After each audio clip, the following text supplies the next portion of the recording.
Salam alaikum, shalom aleichem, que la paix soit sur vous. Je suis ravie de vous retrouver dans cette nouvelle vidéo dans laquelle nous allons parler de la hijra. Avant d'aller plus loin, je me présente. Si vous ne me connaissez pas, je m'appelle Malika de Riche-Virin, je suis écrivaine de plusieurs ouvrages, je suis aussi chef d'entreprise dans l'immobilier. En effet, j'ai créé la société Locatum 33 qui propose des logements haut de gamme éco-responsables. Maintenant que vous en savez un petit peu plus sur moi, nous allons passer au sujet de cette vidéo. Évidemment, j'ai mon petit carnet, donc de temps à autre, je baisse les yeux pour relire mes notes afin de m'assurer de vous donner toutes les informations nécessaires. Chose que vous devez savoir avant même qu'on entre réellement dans le vif du sujet, je ne suis pas une spécialiste de la science musulmane, je ne suis pas une spécialiste de la hijra. Par contre, comme de plus en plus de personnes, et certainement comme vous qui regardez cette vidéo, je suppose, je me renseigne, je m'informe sur la hijra. Et j'ai quelques petites choses à vous dire avant de vous donner mes bons conseils d'ordre financier. Cela va de soi, mais aussi d'ordre psychologique et émotionnel, comme vous allez pouvoir le voir. Brièvement, qu'est-ce que c'est que la hijra? La hijra, c'est maintenant traduit. Il s'agissait d'un voyage que notre bien-aimé prophète Mohammed, que la paix et la bénédiction d'Allah soient sur lui, a fait. Mais maintenant, dans les temps modernes, ça se traduit par quitter le pays pour aller vivre sa foi, soit dans un pays musulman, soit dans un pays où être musulman ou musulmane n'est pas problématique. Voilà, on peut traduire ça comme ça si je vous fais un bref résumé de ce qu'est la hijra en 2024. Maintenant qu'on a défini approximativement, cela va de soi, ce qu'est la hijra, on va distinguer l'émigration et l'expatriation. Vous allez voir, c'est assez intéressant ce qui suit. L'émigration, c'est le fait de quitter son pays définitivement. D'accord? Nos parents, les miens, je suis algérienne et française, je suis algérienne en France, donc j'ai la nationalité française liée au droit du sol, puisque je suis née sur le territoire français. Mes parents sont nés en Algérie, je suis donc une Algérienne née en France. C'est ainsi que je me définis. Bref, nos parents ont émigré, ils ont quitté leur pays, le pays dans lequel ils vivaient, par exemple l'Algérie, et ils sont venus en France dans le but de fonder une famille, trouver du travail, offrir un meilleur avenir à eux-mêmes et à leur famille. Il y a maintenant l'expatriation. C'est quitter le pays dans lequel on vit en sachant qu'on va y revenir. Ce que je note, c'est qu'en France, il y a un problème avec le mot émigrer. Il y a un problème aussi avec le mot immigré. Un problème de racisme global. Et donc, on est prêt à utiliser tous les mots possibles pour surtout ne parler ni d'émigration ni d'immigration parce qu'on a peur de se faire insulter de blédard et blédarde. Voilà, comme ça s'est posé. Donc, pourquoi est-ce que je vous apprends à distinguer l'émigration de l'expatriation et quel est le rapport avec la hijra? Très souvent, on a l'idée qu'on a ce fantasme, la hijra, je pars vivre, je ne sais pas moi, en Malaisie, au Maroc, dans un pays où il y a, je sais pas, même en Arabie Saoudite, je ne reviendrai jamais. Mais dans les faits, est-ce que c'est vrai? Je sais, c'est. Et en plus, dans les faits, si tu as quelque chose qui te rattache à la France, par exemple, un bien immobilier à ton nom, ça laisse sous-entendre l'idée que tu vas revenir. Il y a une vraie différence entre émigration et expatriation et le mot hijra n'existe pas dans les textes de loi françaises. Donc, il va falloir se décider entre émigrer et expatrier parce que ce sera important quand tu vas déclarer à l'État que tu quittes la France. Ça, on va y revenir. Maintenant qu'on a défini ces trois points-là, hijra, immigration, expatriation, je vais vous parler de la raison pour laquelle je fais cette vidéo. En regardant des vidéos YouTube et des Reels, bon bref, vous avez compris les micro-vidéos sur Instagram, je constate un phénomène assez étrange. Et je vous avoue, je suis atterrée par toutes ces femmes qui galèrent parce qu'elles ont décidé de faire la hijra n'importe comment. Et je pèse mes mots. Elles vivent des choses difficiles alors qu'elles auraient pu se les éviter. Parce que si elles avaient bien préparé, si elles s'étaient organisées, notamment financièrement.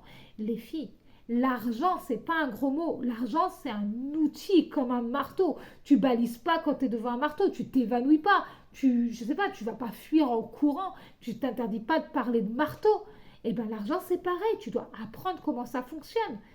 Tu vas pas, quand tu vas planter un clou dans le mur, tu regardes ton clou, tu vois où tu vas poser ton marteau et tu te concentres. Et bien avec l'argent, c'est pareil, c'est pas un gros mot. Tu peux pas décider de partir avec tes enfants dans un autre pays que tu connais forcément moins bien que la France, si c'est dans la France, si c'est en France, pardon, que tu as vécu, que tu as grandi, même que tu es né, que tu as vécu le plus d'années. Tu vas pas partir à l'aveugle en mode Théo cool, je fais confiance en Allah. Il y a une différence entre le Théo cool et la bêtise. Le Théo cool, c'est vraiment, tu sais profondément, tu décrètes dans ton âme et avec tes mots et avec tes actions que tout, absolument tout est entre les mains d'Allah et tu agis pour que tout se passe bien. Parce qu'il y a deux types d'épreuves en fait à distinguer. Il y a les épreuves d'Allah qui sont vraiment du décret d'Allah et il y a les épreuves qui ne sont en fait que les conséquences de tes actions ou de tes inactions. Il faut assumer en fait. Si tu veux faire la hijra, il va falloir assumer certaines choses derrière. Moi vraiment je suis atterrée d'entendre ce genre de phrase, mais très très très commune. Faites vos recherches, vous allez halluciner.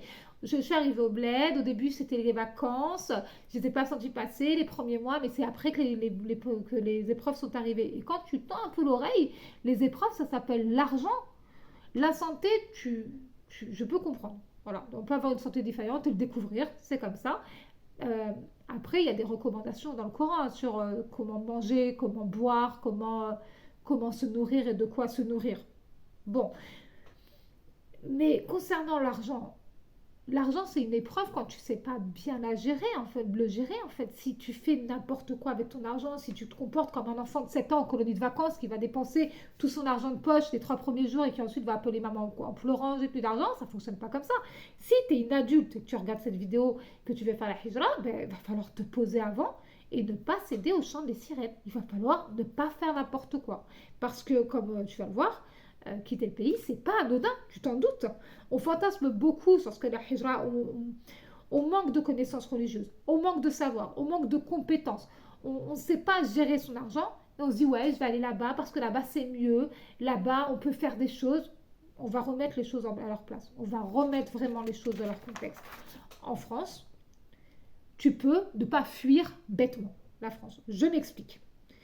Si tu regardes à travers ta fenêtre, là on est le 9 février 2024, je regarde à travers ma fenêtre, il n'y a pas d'avion qui est en train de bombarder la France. On n'est pas en guerre sur le territoire.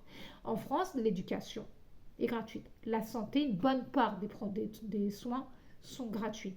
La France est un pays social et capitaliste. Donc on te donne les moyens de t'élever financièrement. On soutient les plus pauvres.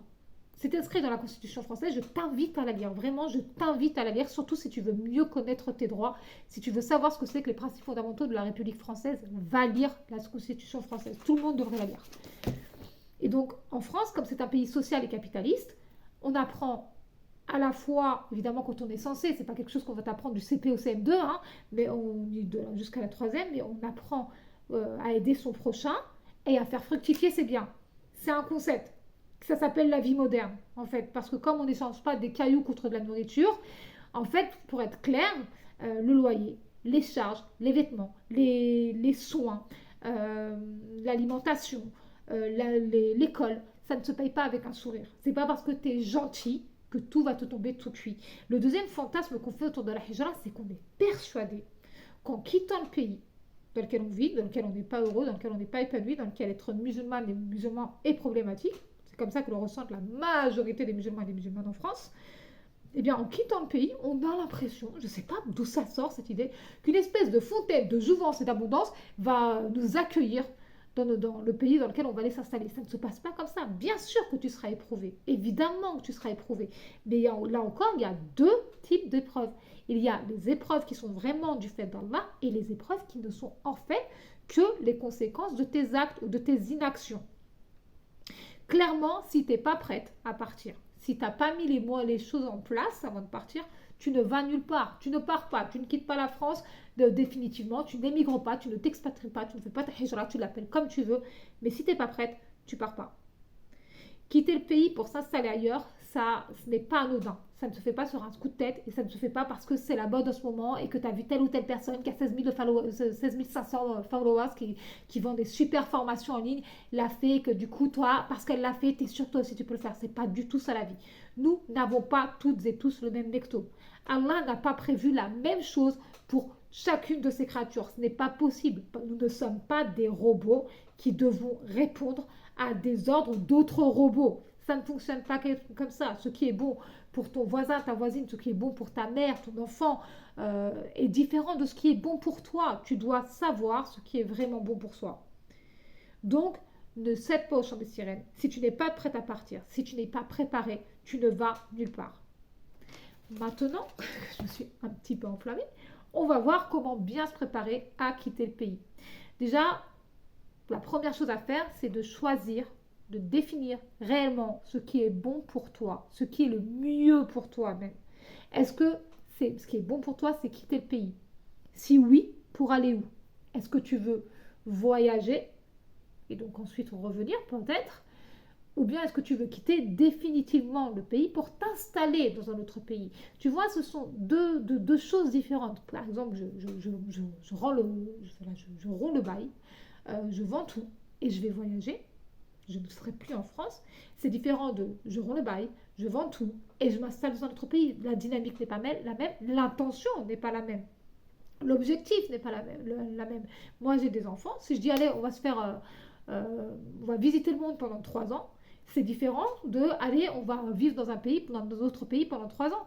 Il y a l'instruction à prendre en compte, il y a la santé, il y a l'alimentation. Ça va être des choses qui vont être différentes à gérer.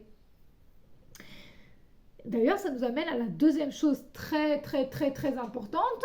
La chose dont très peu de femmes osent parler parce qu'on dirait que c'est un gros mot, ça s'appelle l'argent. Oui, c'est important, je te le redis. Tu ne paies rien avec ton sourire. Tu ne paies rien avec ton sourire. On vit dans un monde où les échanges se font avec de la monnaie. Avec de la monnaie fiduciaire, c'est-à-dire c'est-à-dire des euros, des yens, des dollars, etc. Ou bien avec de l'or, ou parfois, dans un certain contexte, de la crypto. Mais il te faut une monnaie d'échange. Et cette monnaie, dans la majorité des cas, ça s'appelle l'argent.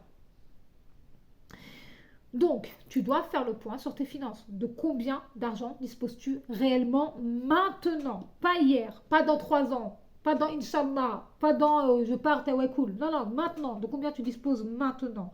De combien tu as besoin pour ce projet? De combien d'argent? Quelle est la somme exacte dont tu as besoin? Et dans cette somme, tu vas me faire un minimum et un maximum. Genre, le minimum, c'est si tout se passe bien, j'ai besoin que de ça. Le maximum, c'est si tout part en vrille, si finalement, j'ai pas de maison, si finalement, personne ne tient sa parole, ce qui peut arriver. Si finalement, je sais pas, moi, je suis très éprouvée de combien je vais avoir besoin. Quel est le minimum? Quel est le maximum? D'ailleurs, ça nous renvoie à ce qu'on appelle l'épargne de précaution. Si tu as lu mon livre « Fini les dettes », tu sais ce dont je parle. Normalement, si tu es adulte et que tu regardes cette vidéo, tu dois comprendre que l'argent, c'est un outil, que tu dois apprendre comment ça fonctionne, apprendre ce qui se passe derrière, apprendre à quoi ça sert et surtout apprendre comment l'utiliser pour vivre cette vie dans de bonnes conditions, dans de très bonnes conditions et t'élever dans tous les domaines de ta vie. Et la troisième question à se poser vis-à-vis de l'argent, je reprends mon souffle, c'est de quoi vas-tu vivre une fois sur place? Parce que même si, voilà, tu as mis ton pactole, on va dire, je ne sais pas, une enveloppe entre 10 et 20 000 euros, je ne sais pas, ça va dépendre de ta famille, ça va dépendre de ton projet, ça va dépendre de ton lieu de vie sur place, ça va dépendre si c'est une hijra définitive, c'est-à-dire je pars, je sais pas, en Algérie pour jusqu'à ce que mort s'en suive avec mon mari et mes enfants, ou bien je vais voyager, ensuite on va voir où est-ce qu'on va s'installer, ou bien je vais 3 ans en Malaisie et après on bouge, ça va dépendre de plein de choses. Mais la question fondamentale, une fois que tu sais de combien tu disposes et tu sais de quelle somme tu as besoin une fois sur place, de quoi est-ce que tu vas vivre? Parce que en fait, la somme, là, ce sera des économies. Mais de quoi tu vas vivre sur place? Est-ce que tu auras généré des revenus en France? Est-ce que tu vas pouvoir générer des revenus une fois sur place?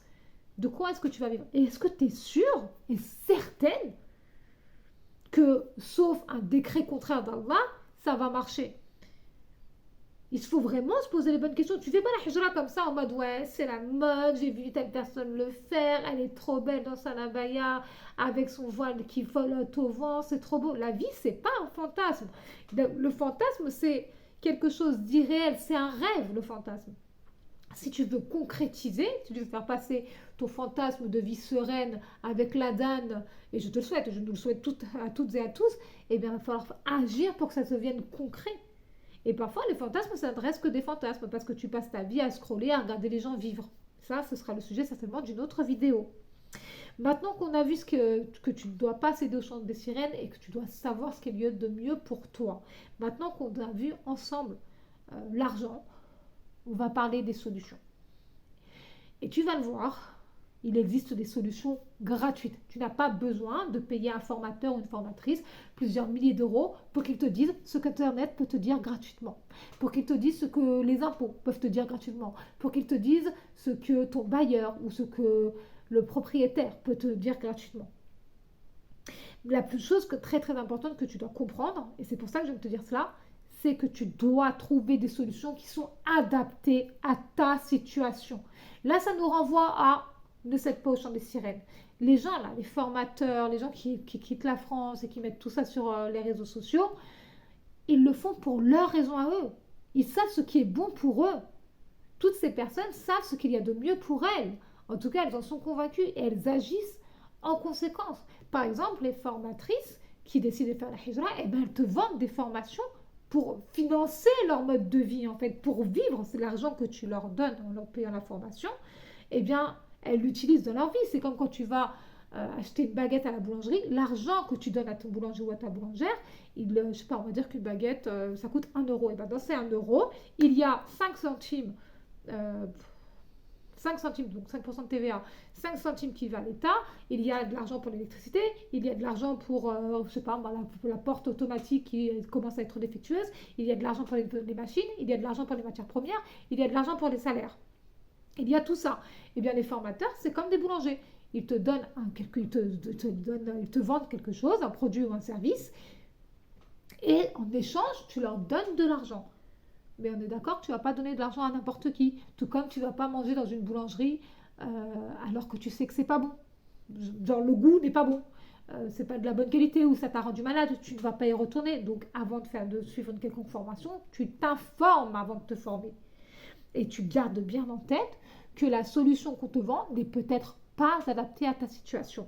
Donc tu dois vraiment connaître ta situation réelle actuelle, pas la celle de ton fantasme, pas celle qui te fait croire que tout est catastrophique. Pour ça, tu prends un stylo et une feuille et tu écris, tu scindes ta feuille en deux, tu écris tout ce qui va pas, tu écris tout ce qui va, tu pèses le pour et le contre. Il s'agit de ta vie et c'est parce que tu es aux commandes de ta vie si-bas qu'Allah va te juger. Si tu regardes cette vidéo et que tu comprends tout ce que je suis en train de te dire, je suppose que c'est parce que tu n'as pas de problème comment est-ce qu'on peut dire ça, tu n'es pas handicapé mental, tu n'as pas de retard mental qui fait que tu ne comprends pas le monde réel des adultes, tu n'as pas de maladie très compliquée qui t'empêche de vivre et tu es responsable de tes actes.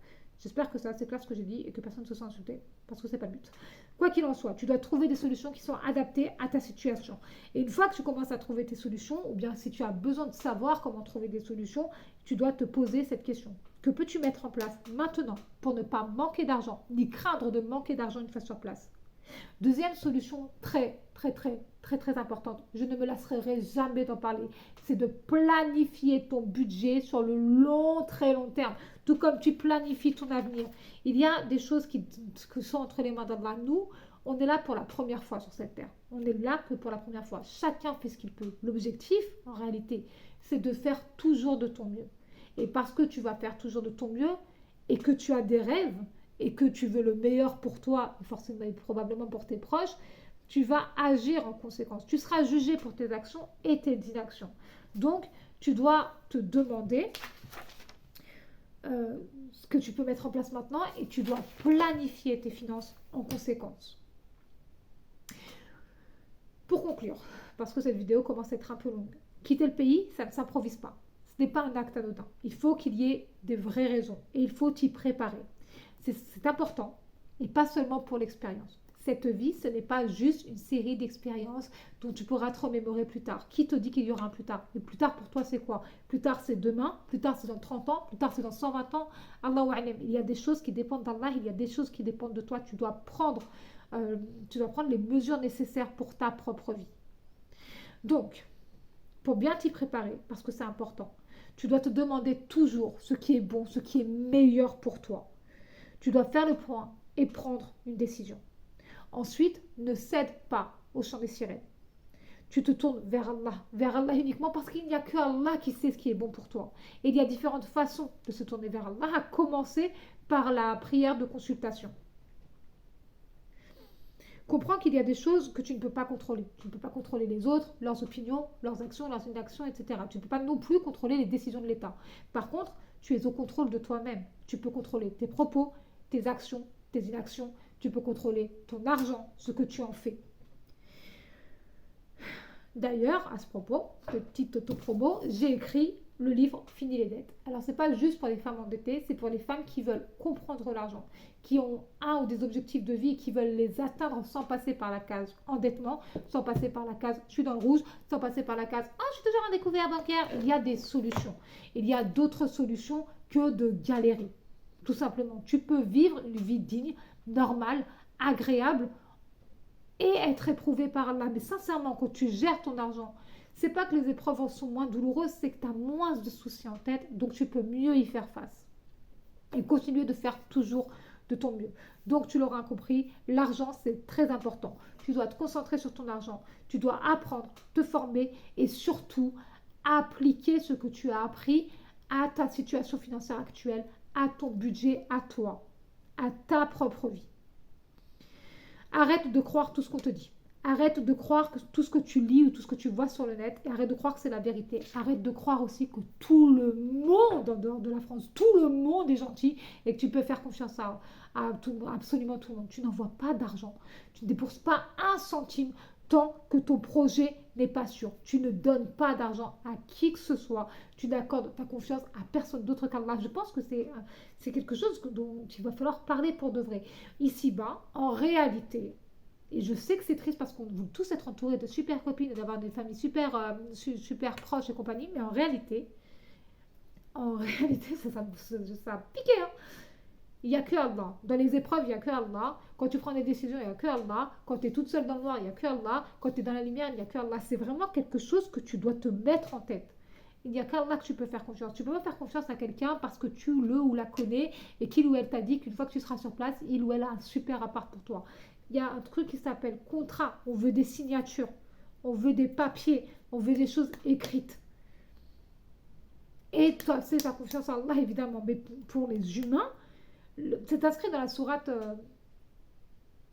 Al-Kahf, la sourate dite du vendredi, la caverne. La traduction approximative, c'est l'homme est le plus grand disputeur. C'est-à-dire qu'on aime bien se fâcher, on aime bien se disputer, on aime bien créer des problèmes. Ça fait partie de notre essence, malheureusement, d'humain. Ça fait partie de notre djihad personnel de mettre la paix en nous. Et pour mettre la paix en toi, je peux t'assurer que c'est la vérité. Quand tu contrôles ton argent, tu es sereine.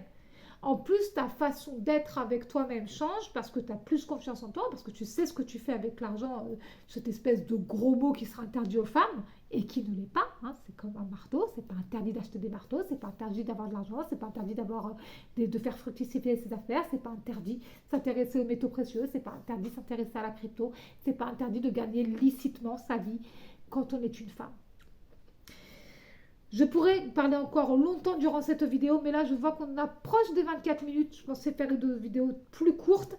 Je vous remercie de l'avoir visionnée jusqu'au bout. Oui, elle va se finir comme ça en eau de boudin. C'est donc la fin de cette vidéo. Merci à vous de l'avoir suivie. J'espère sincèrement qu'elle vous a été utile. Si vous avez des questions ou des remarques, n'hésitez pas à m'en faire part en commentaire. Avant toute chose, sachez que je filtre les commentaires, que c'est moi-même qui décide de ceux que je publie ou pas. Donc tout ce qui est insulte, sexisme, racisme, ça ne passera pas. Voilà, c'est pas Google qui décide, c'est pas YouTube qui décide, c'est moi qui suis aux commandes de ma chaîne YouTube. Dernier rappel, le livre Fini les dettes est actuellement en promotion. Comme vous le voyez, je vous en ai parlé sur mon Instagram Malika Vira, je vide les stocks et je n'ai que ça comme stock. Donc ceux-là, ceux qui sont dans cette maison, ceux que j'ai en stock sont à 30 euros les livres. Les romans sont à 5 euros. Je vous ai fait un récap sur ma page Insta. Et sinon, ils sont en ligne sur bod.fr pour le livre Fini les dettes. Je vous laisse évidemment tous les liens en dessous de cette vidéo. Je vous dis à très très bientôt, Inch'Allah. En attendant, prenez grand soin de vous, prenez grand soin de vos finances, prenez grand soin des vôtres et pensez à écrire parce que ça aussi, ça fait du bien. Ciao, ciao!